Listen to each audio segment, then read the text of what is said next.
The deep space scanner beeped 3 times. Captain Hayes looked up from her desk and frowned. She had been commanding the exploration vessel Aurora for 7 years, and she knew every sound it made. This beep was different. It meant something unusual had appeared on their sensors. She walked to the bridge. Lieutenant Alex Cooper sat at the tactical console, his eyes fixed on the screen. Doctor stood next to him, studying the readout with intense focus. The rest of the crew worked quietly at their stations, but everyone had heard the alert. Took her seat in the command chair. The bridge of the Aurora was small compared to military vessels, but it was efficient. 300 crew members worked aboard this ship, all dedicated to exploring unknown space and finding new worlds. They had been traveling through the void for 6 months now. This region of space was considered dead by the Galactic Council. No life, no resources, nothing worth studying. But had always trusted her instincts. "Report," she said simply. Alex turned to face her. His dark eyes showed confusion. "Captain, we are detecting energy signatures from approximately 200 kilometers ahead. The pattern is regular, artificial. Someone built whatever is creating that energy." Doctor moved closer to the screen. He was younger than only 34, but he had studied xenology for 15 years. His dark hair was pulled back in a braid, which he did when he was thinking hard about something. "The signature is old," said quietly. "Very old. I have never seen anything like it. The technology does not match any of the known species." "Stood up, take us closer, slow approach, yellow alert." The ship moved forward carefully. Everyone on the bridge became more alert. Yellow alert meant possible danger, but not confirmed. The Aurora had encountered many strange things in the void, but nothing that required red alert yet. As they moved closer, the shape became visible on their screens. At first it appeared as a small point of light, then it became larger, then it became clear. It was a structure, a massive crystalline structure shaped like a frozen diamond. It hung in space, silent and still. The surface reflected light in ways that human technology could not explain. It was beautiful and terrifying at the same time. "Incredible," whispered. "It is intact. How is that possible? Nothing survives in the void this long. The cosmic radiation should have destroyed it centuries ago, maybe thousands of years ago." Ordered the ship to maintain a safe distance. She watched the structure on the screen, trying to understand what she was seeing. The energy signature came from inside the crystal, deep within its center. Something was still working in there. Something was still alive. "Scan it," commanded. "Everything. I want to know what we are looking at." The scanners worked for 10 minutes. The crew gathered data. Slowly, a picture began to form. The structure was not natural. Someone had built it. Someone very advanced had created this massive crystalline fortress and left it here in empty space. Captain Alex said, his voice tight with tension. "There is a life sign inside." Everyone on the bridge froze, leaned forward in her chair. "Confirm that," she said.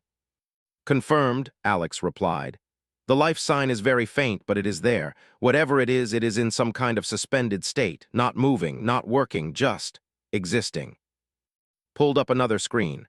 The being inside is humanoid, not human but shaped similarly. 2 arms, 2 legs ahead. The body is in a containment chamber. The chamber is protecting whatever is inside from the harsh environment of space. "Made a decision. Prepare a shuttle. I want to get a closer look at this." Captain Alex said, concern in his voice. "We do not know what that structure is. It could be dangerous." "It has been here for thousands of years without harming anyone," replied. "Besides, that being inside needs help. We might be the only chance it has." Was already moving toward the door. "I am going with you." They took a small shuttle down toward the crystal structure, piloted while scanned everything with portable equipment. The closer they got, the more details they could see. The crystal was not solid. It had chambers inside, passages. The structure was designed like a building, not a weapon. When they reached the entrance, maneuvered the shuttle carefully through the opening. The inside of the structure was dark, but their lights cut through the shadow. They landed on a smooth platform. The containment chamber was exactly in the center of the main room. It was a perfect rectangle made of the same crystalline material as the rest of the structure. Inside could see a figure. It was a being she had never seen before. It had the general shape of a humanoid, but its skin was pale blue. Its features were delicate, almost beautiful, and it was completely frozen. "The stasis field is failing," said, reading his equipment. The energy that holds this being in suspended animation is weakening. I estimate we have maybe 48 hours before the field collapses completely. Moved closer to the chamber. Through the ice, she could just barely make out the being's face. It was young, she thought, or at least it had the appearance of youth. There was something peaceful about it, even in death, or sleep, or whatever this was. Then something strange happened. The chamber suddenly flickered. The light inside changed.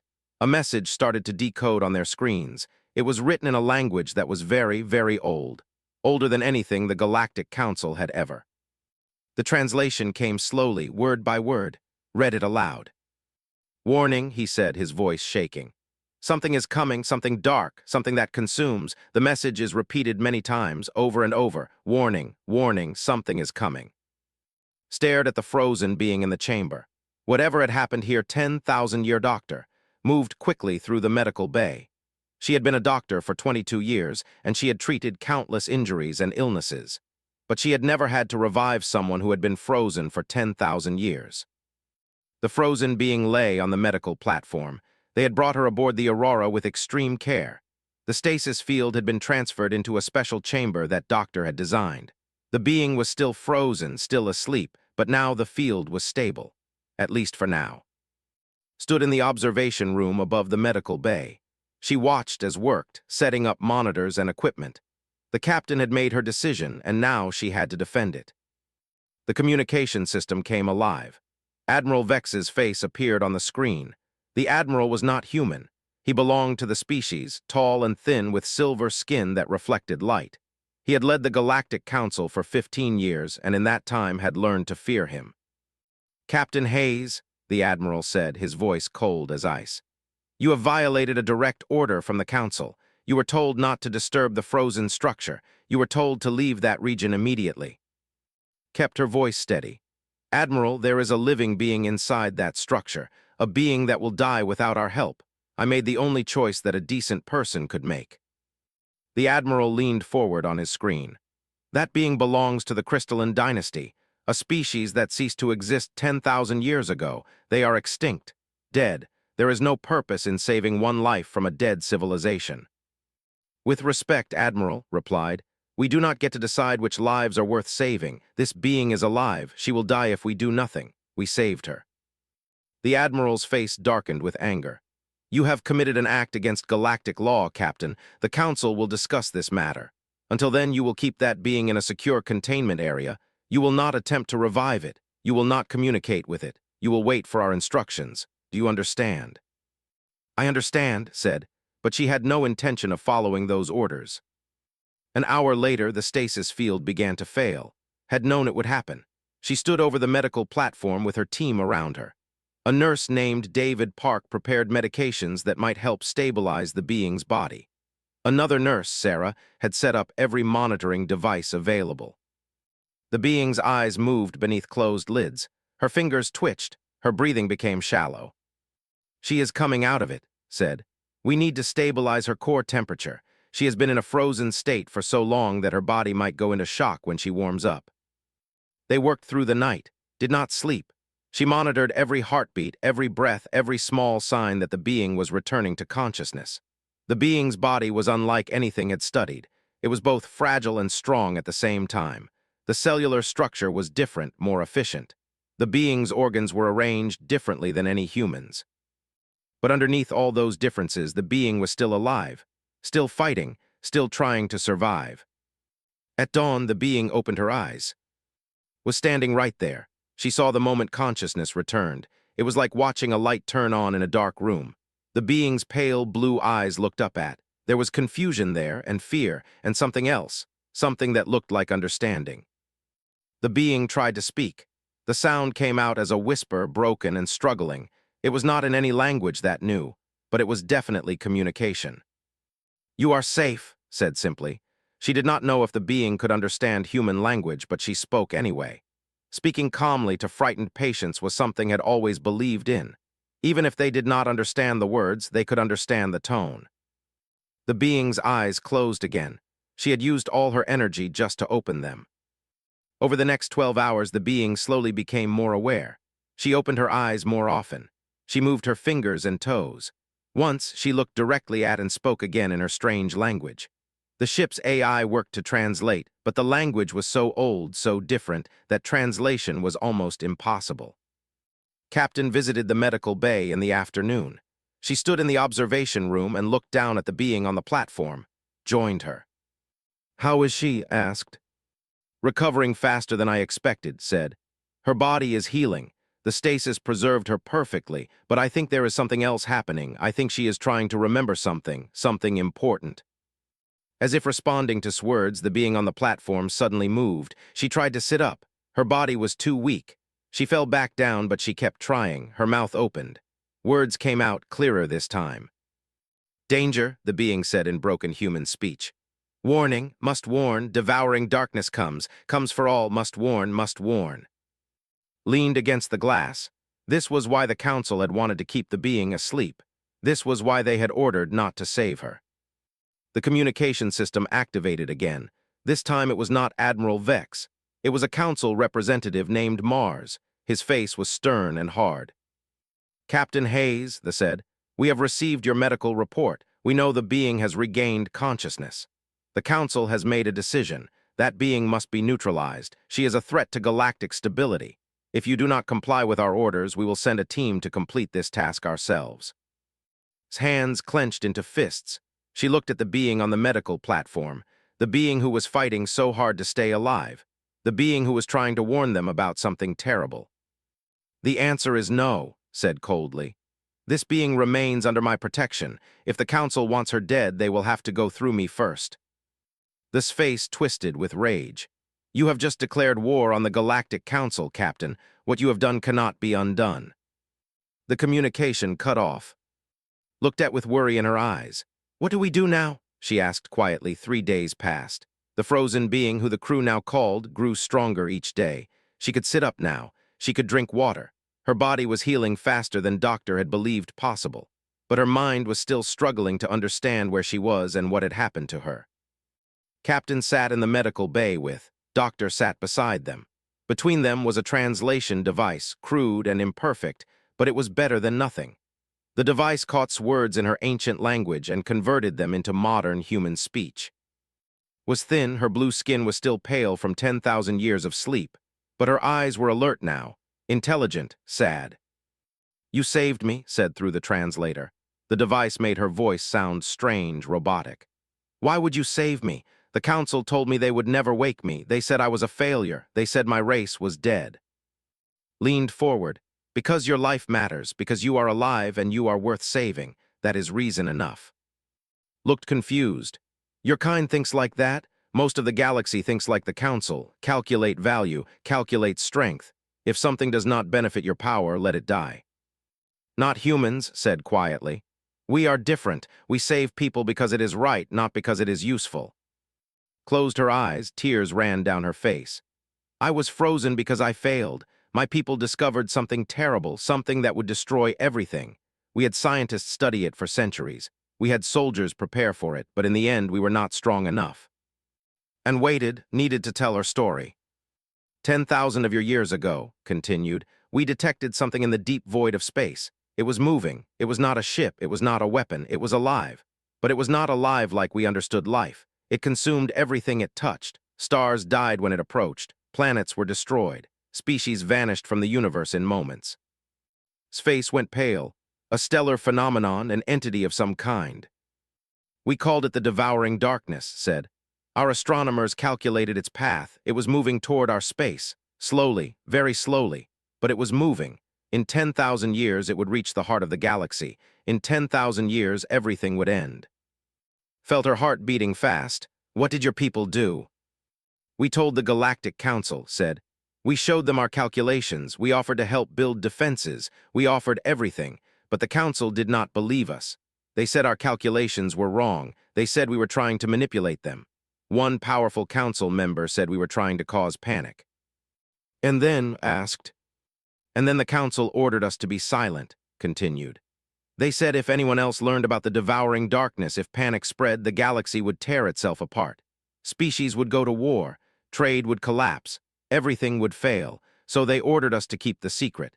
They said we should accept that some civilizations would be lost, but the core of the galaxy would survive. Felt anger rising in her chest. They wanted to abandon entire civilizations, let them die. Yes, said simply. My people refused. We said we would not keep such a secret. We said it was wrong, so the council threatened us. They said if we spoke about this, they would destroy us. My people had a choice: stay silent and live or speak the truth and die. What did your people choose? Asked, though he thought he knew the answer. We chose to speak, said. We prepared to announce the truth at the next council gathering, but the council acted first. They sent ships to our worlds. In 3 days, my entire civilization was gone, billions dead. The entire crystalline dynasty erased from existence. Paused, her voice became quieter. A few of us escaped. We hid. We planned to preserve our knowledge. We decided to put me into stasis with recordings of everything we knew about the devouring darkness. The records were hidden in the crystalline structure they built. The hope was that someday in the distant future someone would find it, someone who would believe us, someone who would want to help. Looked at, he was already thinking. She could see it in his eyes. The astronomical data, said slowly. Do you have it, the calculations about when it arrives? Nodded. It is all in the structure, all the measurements, all the predictions. The entity moves very slowly, but it is accelerating. According to our last measurements, it will reach inhabited space in less than 1 year, maybe 6 months. I do not know exactly, but it is coming. Stood up, she walked to the door of the medical bay. Guard this place, she said to the security officers outside. No one enters without my permission, no one.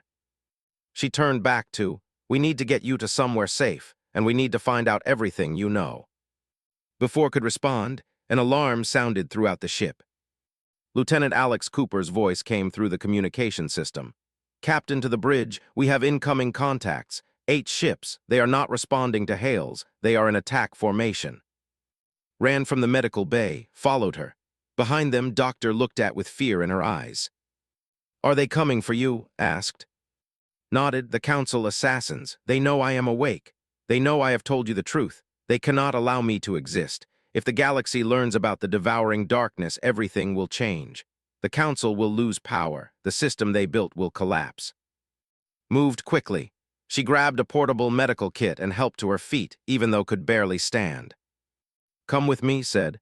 I know a safe place on this ship. The council will have to destroy the entire vessel to get to you, and I do not think they are ready for that yet.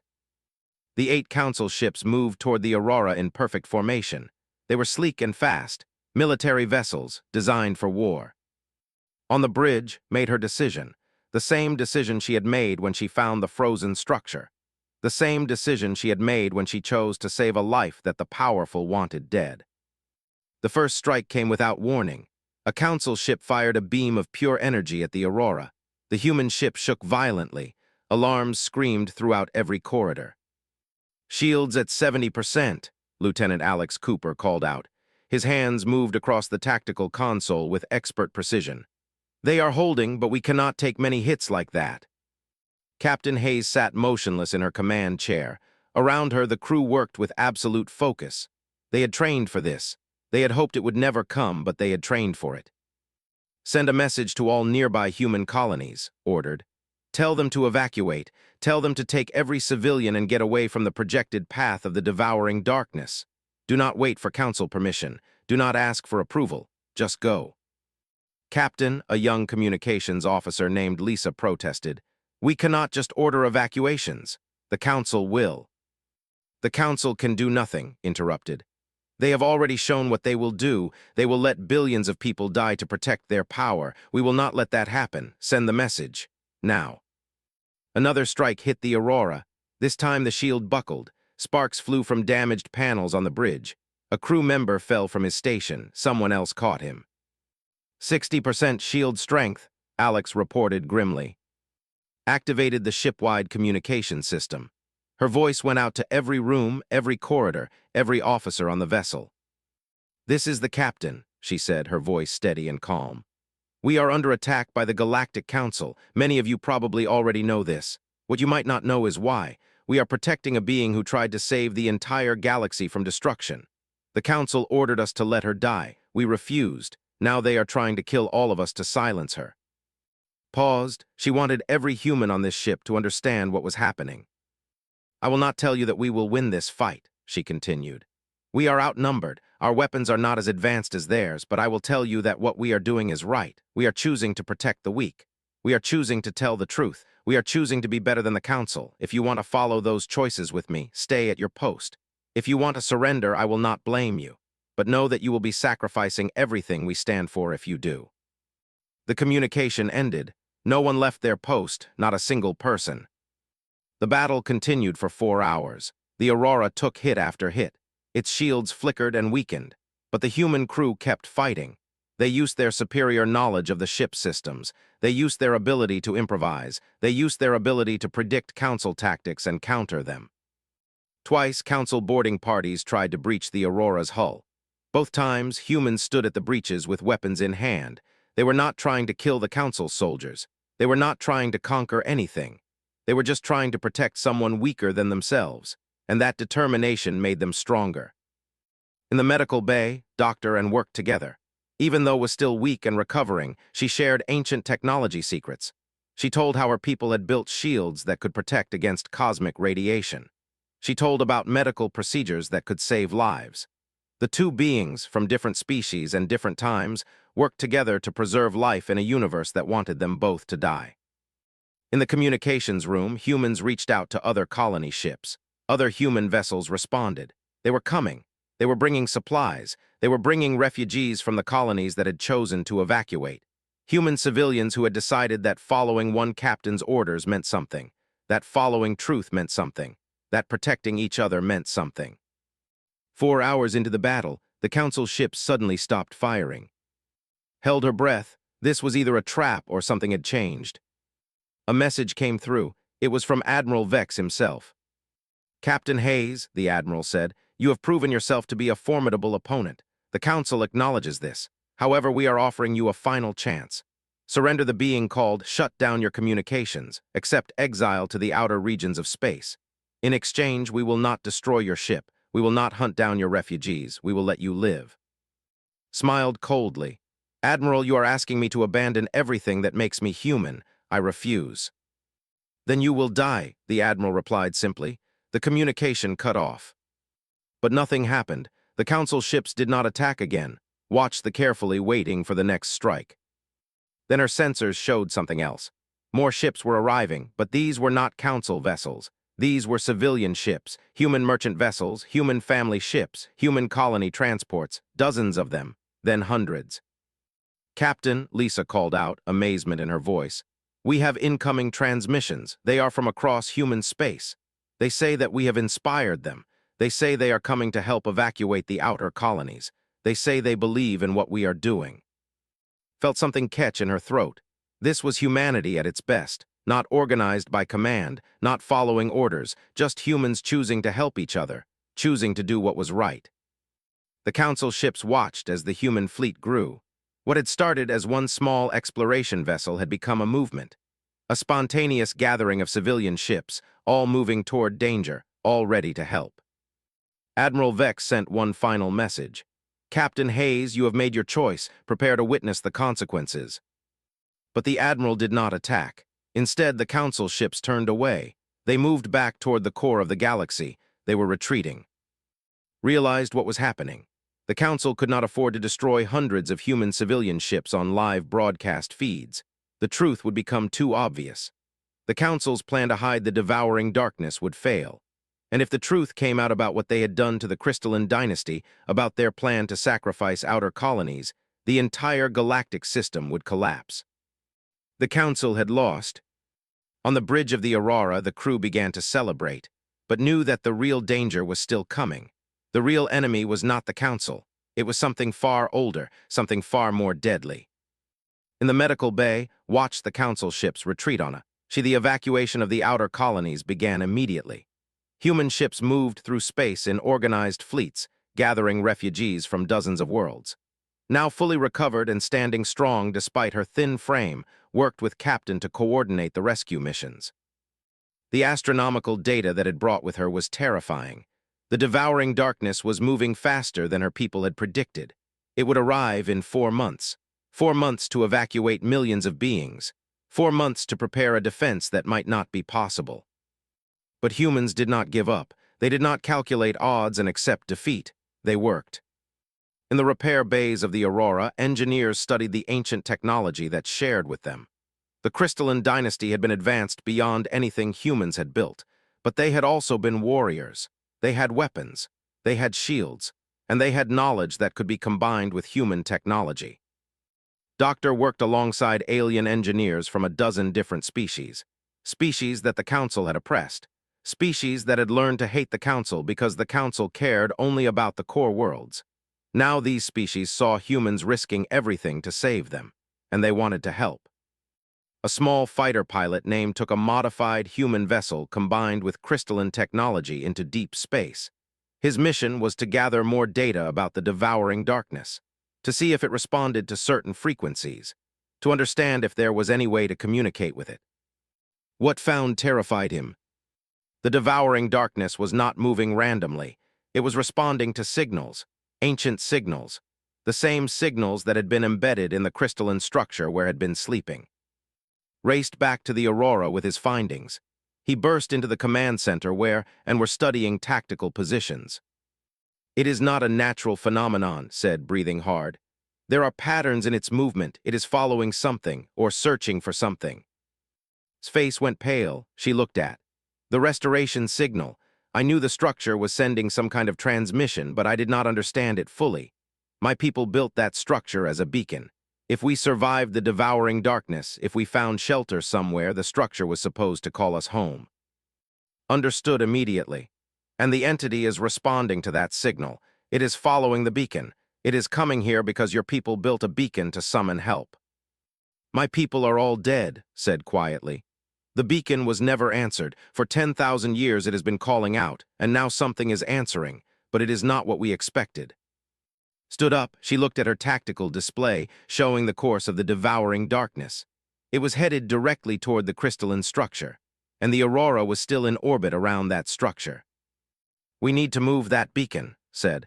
We need to move it somewhere that will draw the entity away from populated space.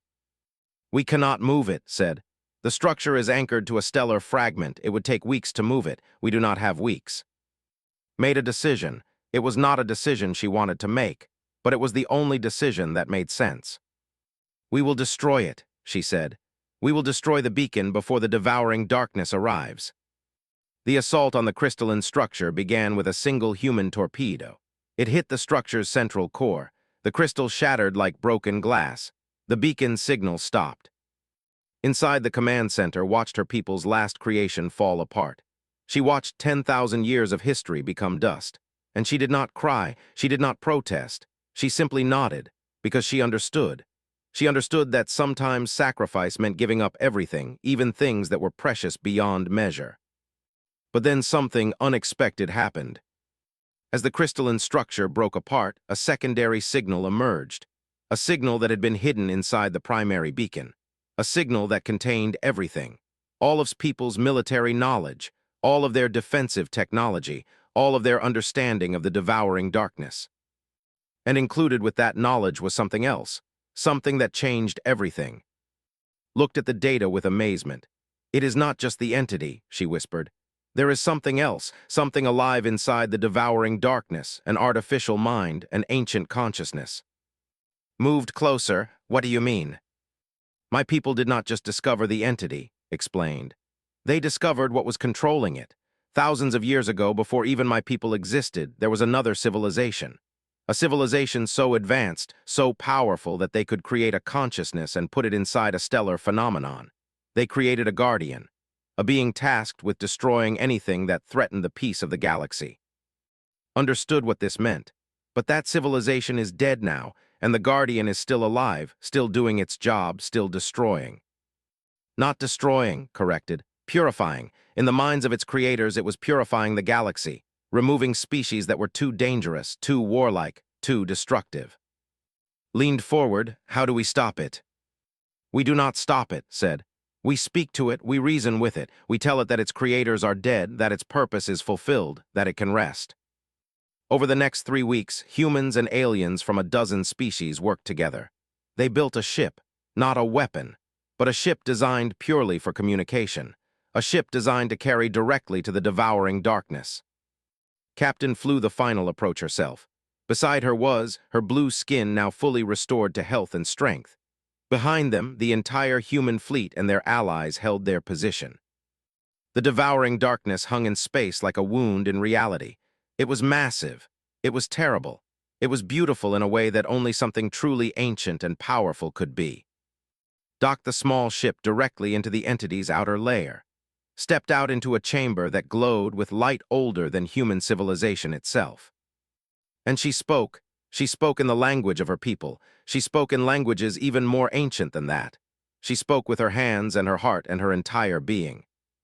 She told the ancient consciousness about the death of her species. She told it about the Council's cruelty. She told it about humans who had chosen to save her, even though it would cost them everything.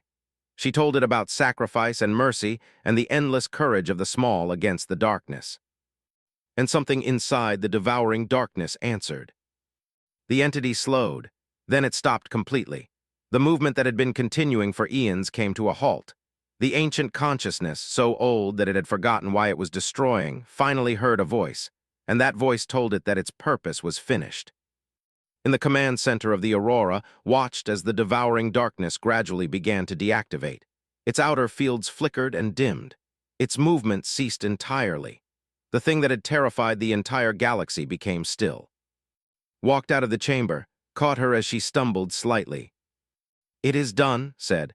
"It is putting itself into dormancy. The creators it served are millions of years dead. It has decided to wait for them, to rest until they return, which means it will rest forever." The human fleet began to move, not in attack but in coordination. They moved to help contain the devouring darkness, to make sure it stayed dormant, to ensure that no one would accidentally activate it again. 3 months later, the Galactic Council was reformed. The humans, who had risked everything to save a species that was already dead, who had faced down the ancient guardian of the galaxy and lived, were given full authority in the Council's governance. The first act of the new council was to tell the truth. The entire galaxy learned about the devouring darkness. They learned about the old civilization that had created it. They learned about the crystalline dynasty and their sacrifice. The knowledge spread throughout star systems and planets. Fear spread, but so did hope.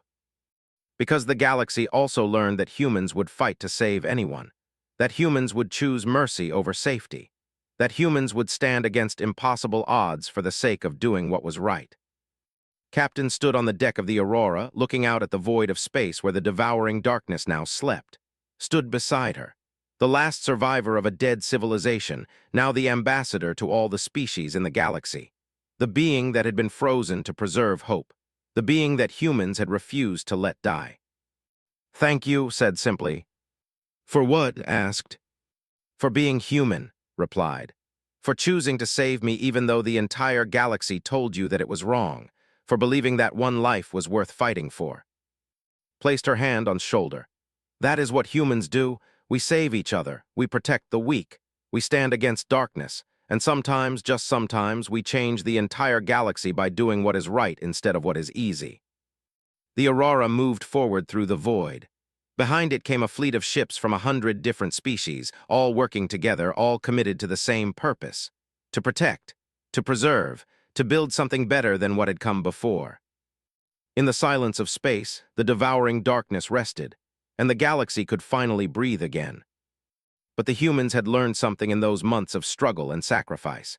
They had learned that they were not just explorers or colonists or soldiers. They were guardians, and that guardianship would define humanity's place in the galaxy for generations to come. The frozen princess was frozen no longer, and neither was the galaxy's hope for a better future. Lost her eyes. She had waited 10,000 years for this moment, for someone to believe her, for someone to care. Now the real fight could begin. The war against the devouring darkness was about to start. And humanity would fight it not because they were ordered to, not because it was politically useful, but because they refused to let the galaxy die. "Full alert," she commanded. "Raise shields, prepare for combat. We are not giving them anything. Not her, not us, and not the truth. They will have to kill us first." Outside the Aurora, the Council ships moved closer, and inside, the human crew prepared for war. Did not answer. She was still watching the being on the medical platform, the being who was fighting to tell them a message, the being who the most powerful government in the galaxy wanted dead. In the medical bay, the frozen princess opened her eyes one more time. And this time, when she looked at the humans around her, she saw hope for the first time in 10,000 years. But she also saw the beginning of a war that would shake the entire galaxy. As ago, whatever had forced someone to put this young being into eternal sleep, it was important, it was vital, and now something was waking up. She made the call. They were going to save whoever this was. But she did not know that the Galactic Council was already watching, and they were about to tell her that her mercy was a mistake.